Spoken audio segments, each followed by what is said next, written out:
these in to practice the pivot turns a bit. Well, let's stop that one.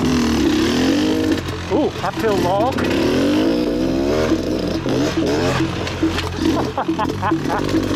Oh, spinning out of control there.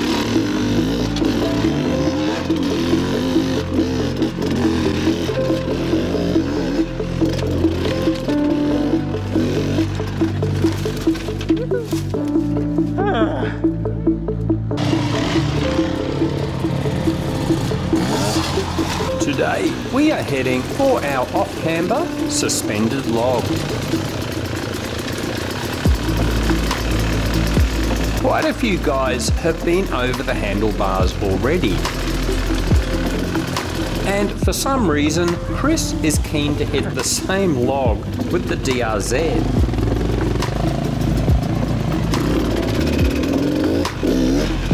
Is Chris a masochist? Does Chris have a death wish?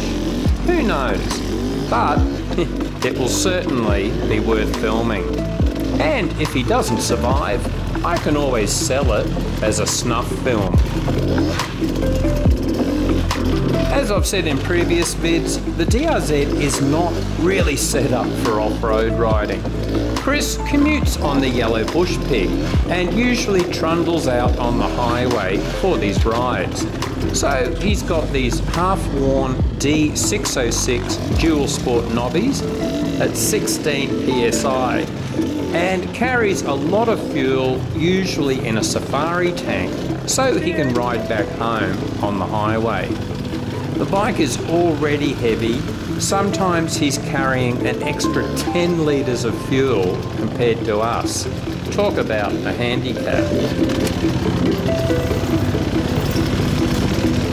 Today he's got the standard tank on, thankfully, but it's still a wonder he gets up some of these slippery sections at all with those tyres.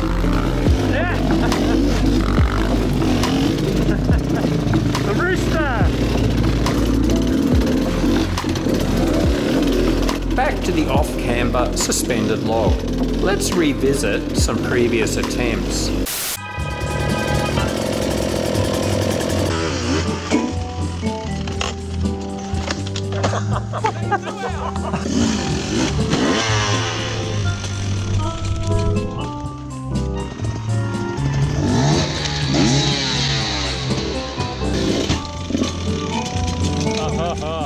Nice and controlled.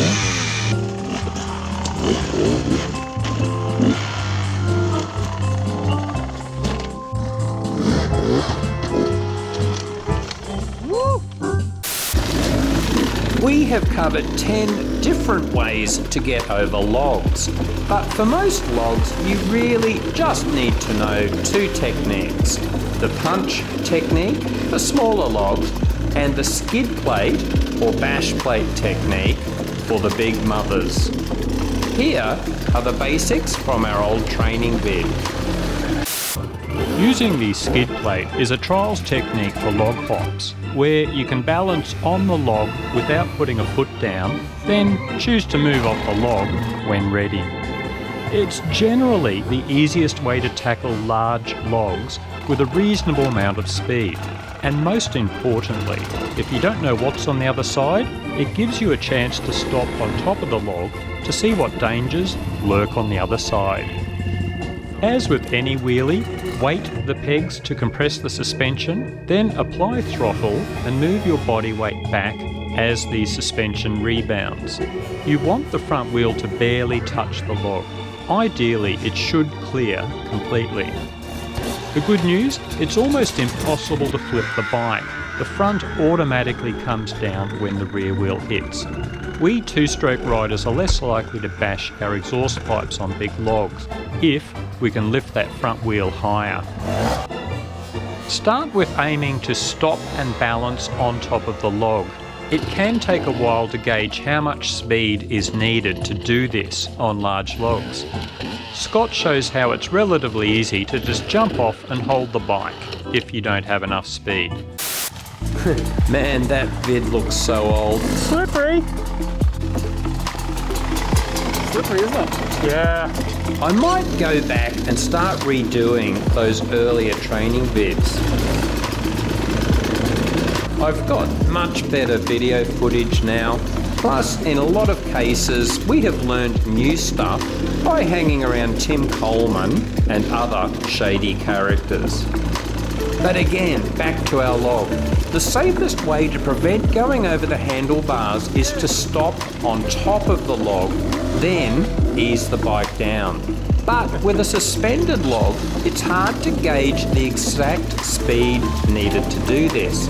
And it gets much harder when the log is off camber because it throws you to one side. This technique is hard enough without needing to also throw your body around to counter the log's angle. Nicely done, Scotty. That's quite rough, that bit.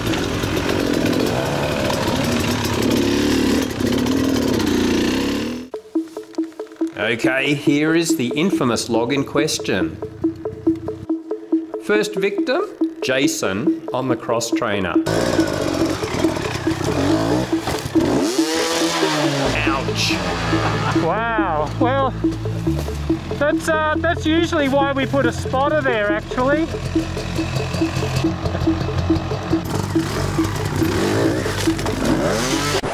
Now this doesn't seem to be going well. Me, if I went over the handlebars, I would give up, but Jason is straight back in.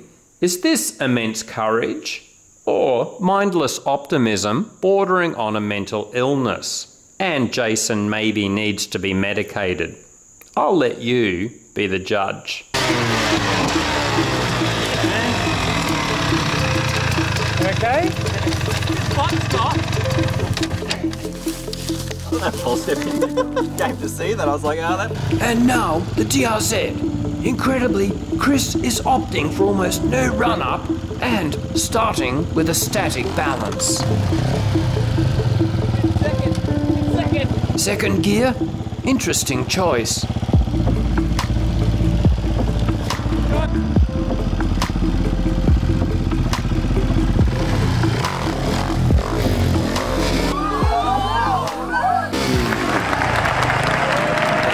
Made it.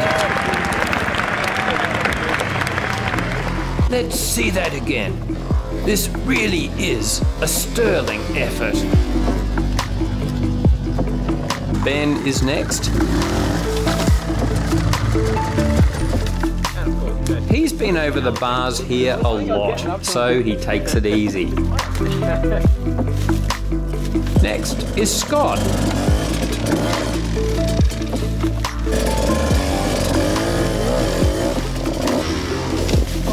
So close.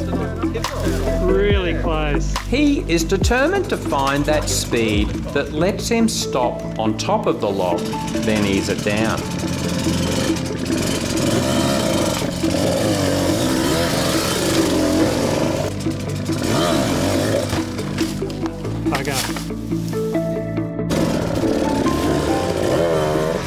Scott is leaning to the right to counteract the log's angle.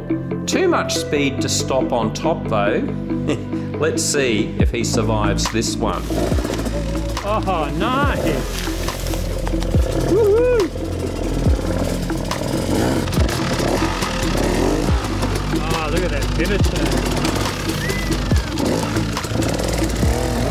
We decide that's enough for today before anyone becomes a quadriplegic.